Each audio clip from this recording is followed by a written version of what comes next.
What makes a happy life? Welcome to Savvy, where we have lots of practical wisdom to share.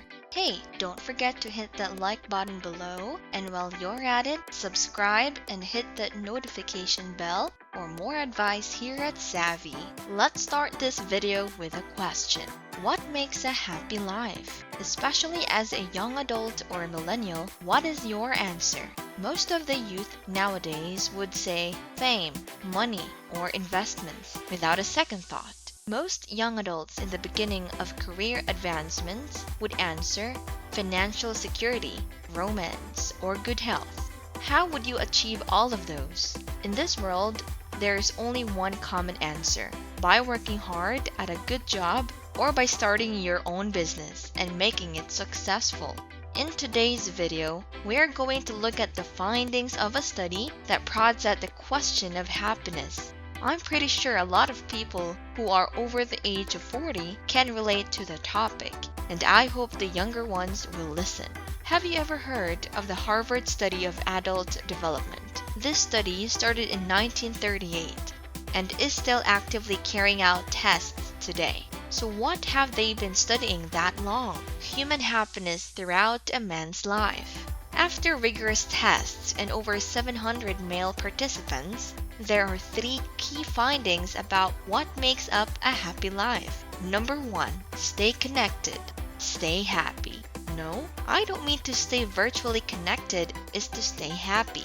Consider the two situations. Let's say Jack has planned to spend his Saturday on a usual routine, alone in his apartment, orders food online, and is binge watching a fantasy series on his TV via a streaming service. But there's a second option. Earlier that week, his best friend from college invited him over for catching up in the cafe they used to go to during their senior year. Which of the two options do you think Jack would choose that results in optimal happiness? The correct answer is that we'd never know. We don't know Jack personally. He could be an introvert who still prefers staying at home over meeting a longtime friend. However, if we base our answer on the Harvard study, the right path to happiness for Jack is to choose the meeting with his friend. Why? Let's take a closer look at Jack's life in the long run. If he doesn't get out of his comfort zone, made of isolation and safe zones, if he doesn't practice building or at least practicing a social connection with any other individual, then in the long run, he won't attain happiness. Based on the study, whether we like it or not, being socially connected will make us happy with the right people, while being alone leads to loneliness, and loneliness will inevitably lead to toxicity in the overall life of someone, his health, body, and mind. So the next time a genuine friend invites you over for a coffee or tea, consider it and get those social skill muscles exercised. Be the Jack who went for coffee with a college friend. After all, it's just one day of not being able to melt in your bed and waste hours on virtual realities. Number 2, quality relationships. How many friends do you have? Do you have a squad or just a few handfuls that you can really rely on? Ask the Harvard study, and it would reiterate this finding.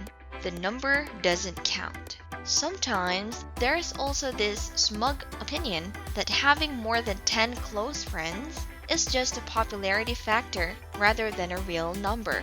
Who knows, really? What matters is that each and every one of those 10 friends are of quality value. During a life crisis, they are there or at least checking up on you. During the good times, they are celebrating with you, just as much as they would support you during the worst. Another factor you have to look out for is commitment. Well, breaking news, the labels don't matter. Just like the friendships I mentioned, it's their genuineness and quality that holds the key to your happiness, nothing else. The same is applicable to family members. Turns out that the saying, blood is thicker than water, doesn't hold up as much anymore. Lots of family members can only be conjured when there's a dying member of the family, or they only show up when they want to borrow money. It's an ugly reality, but it's the truth for some. But remember this golden rule. Never hold grudges over those problematic family members too long. You may value the real ones, but holding a grudge on others might drain your happiness meter. Number 3, brain benefits. Number 3 is mostly just a summary of benefits. When you achieve number 1 and 2, it's that good. Quality relationships give you the opposite of toxicity. It grants you a healthy chain reaction. These good relationships will protect your mind, body, and brain. That's right. Based on the Harvard study, it literally protects your brain organ.